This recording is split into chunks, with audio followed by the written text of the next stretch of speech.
Hello students, welcome back to Bosco Campus Session. So in the previous session we were discussing about industry analysis. So with this session we are moving on to the third and the final stage in fundamental analysis, that is company analysis. So what do you mean by company analysis? Evaluating the financial performance of a company on the basis of the qualitative and quantitative factors is called company analysis. It deals with the estimation of return and the risk of individual shares. So ചില ക്വാളിറ്റേറ്റീവും ക്വാണ്ടിറ്റേറ്റീവുമായിട്ടുള്ള ഫാക്ടേഴ്സിൻ്റെ ബേസിസിൽ ഒരു കമ്പനിയുടെ financial performance evaluate ചെയ്യുന്ന ആ ഒരു ആക്ടിവിറ്റിയാണ് company analysis എന്ന് പറയുന്നത്. So ഒരു കമ്പനിയുടെ ഇൻഡിവിജ്വൽ ഷെയർസിൻ്റെ റിട്ടേണും റിസ്കിൻ്റെയും എസ്റ്റിമേഷനാണ് ഈ ഇവാലുവേഷൻ വഴി ഉദ്ദേശിക്കുന്നത്. The company analysis includes the analysis of both qualitative as well as quantifiable factors. Qualitative factors are non-quantifiable factors that represent certain aspects of a company's business.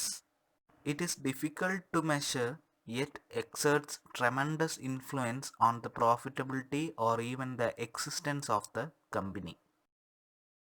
So ഒരു company അനാലിസിസിൽ മെയിനായിട്ടും രണ്ട് തരം ഫാക്ടേഴ്സാണ് analysis നടത്തുന്നത്, അതായത് qualitative ഫാക്ടേഴ്സും quantitative ഫാക്ടേഴ്സും. Qualitative factors എന്ന് പറയുമ്പോൾ non quantifiable ആണ്, which means it cannot be represented on the basis of values. Measure ചെയ്യാൻ വളരെയധികം ബുദ്ധിമുട്ടുള്ള ഫാക്ടേഴ്സാണ് ക്വാളിറ്റേറ്റീവ് ഫാക്ടേഴ്സ്.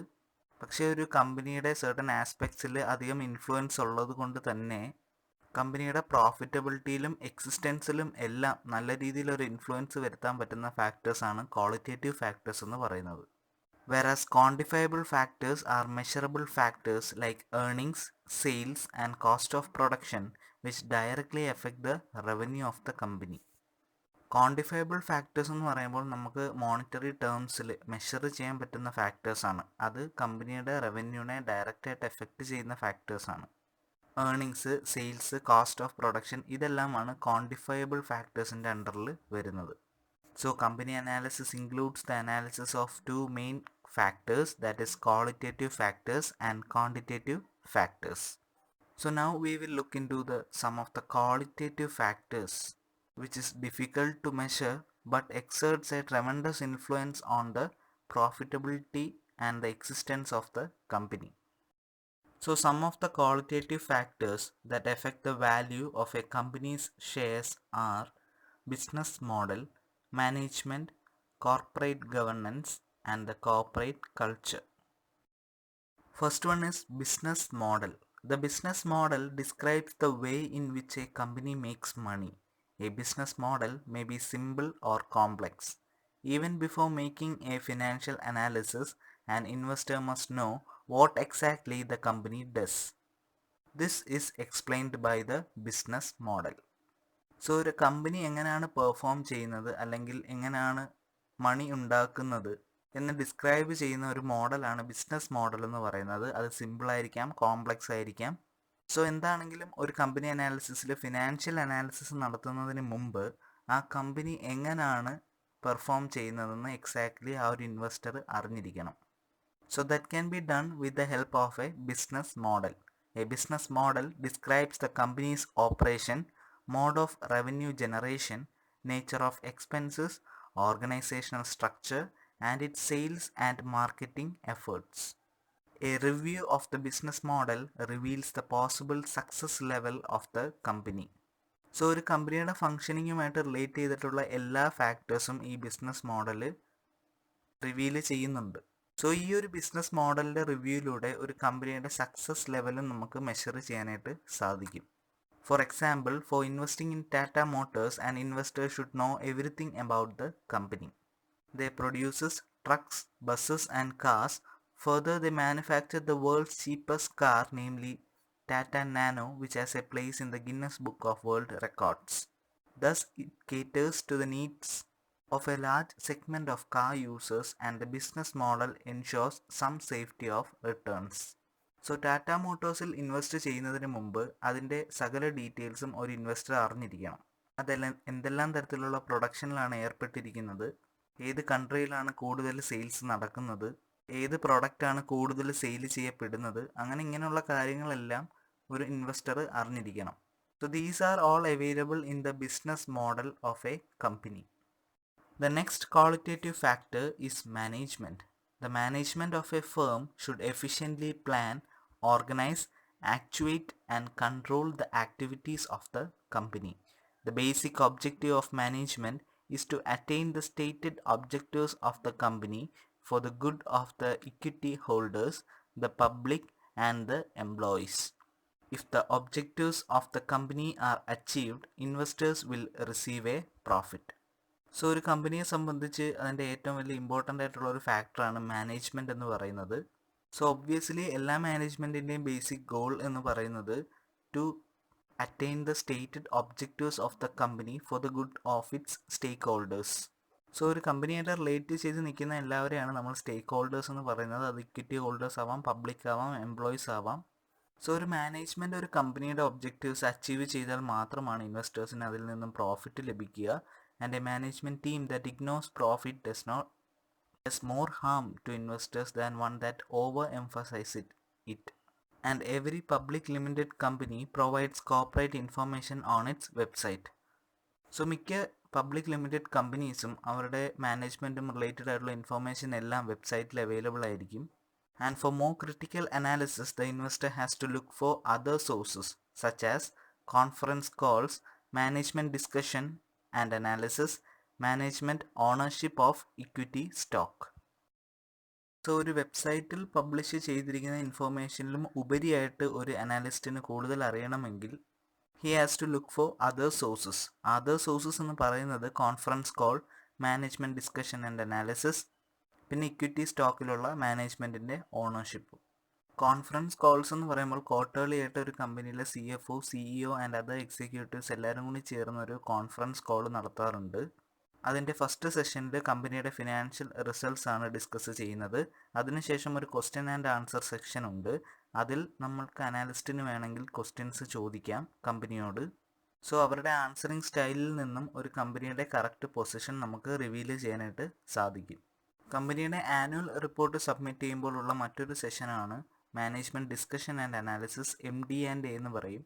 സോ അതിൽ നിന്നും മാനേജ്മെൻറ്റിൻ്റെ ഒരു ഓവർലുക്ക് നമുക്ക് പെട്ടെന്നായിട്ട് ഐഡൻറ്റിഫൈ ചെയ്യാനായിട്ട് സാധിക്കും.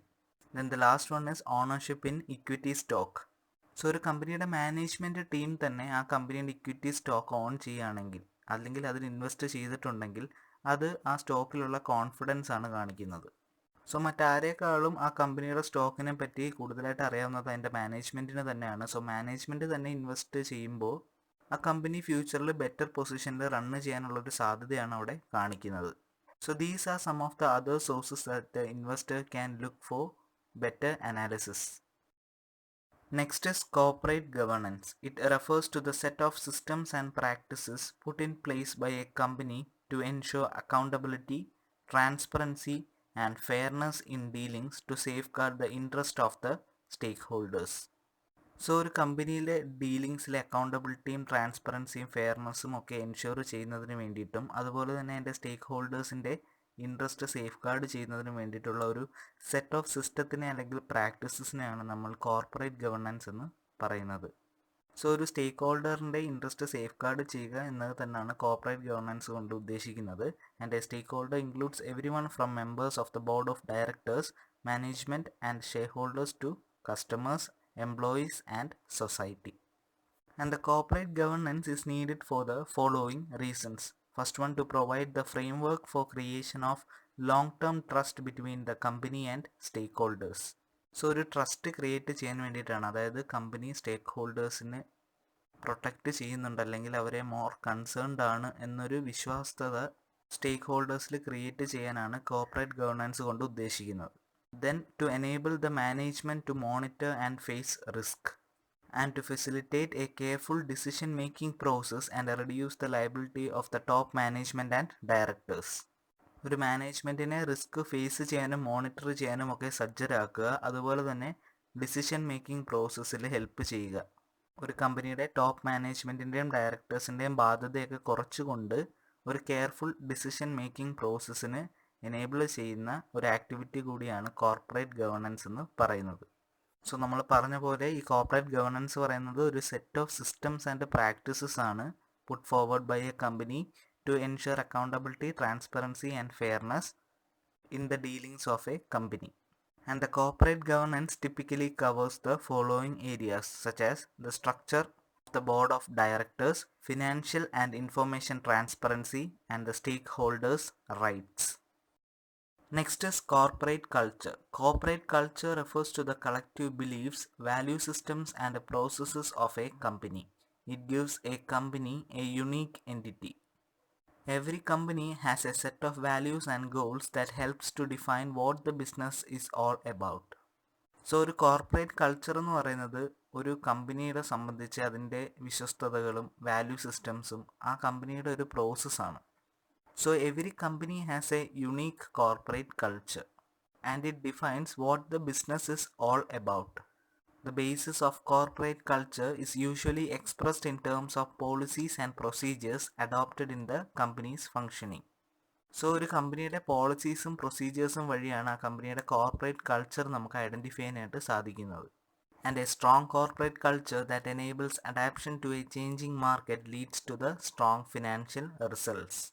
സോ നമുക്കറിയാം മാർക്കറ്റ് എപ്പോഴും ചേഞ്ച് ചെയ്തുകൊണ്ടിരിക്കും. അപ്പോൾ മാർക്കറ്റിൻ്റെ അവസ്ഥയ്ക്കനുസരിച്ച് മാറാൻ പറ്റുന്ന ഒരു കോർപ്പറേറ്റ് കൾച്ചറുള്ള ഒരു കമ്പനിയാണ് എപ്പോഴും സ്ട്രോങ് ആയിട്ടുള്ള ഫിനാൻഷ്യൽ റിസൾട്ട്സ് അച്ചീവ് ചെയ്യുന്നത്.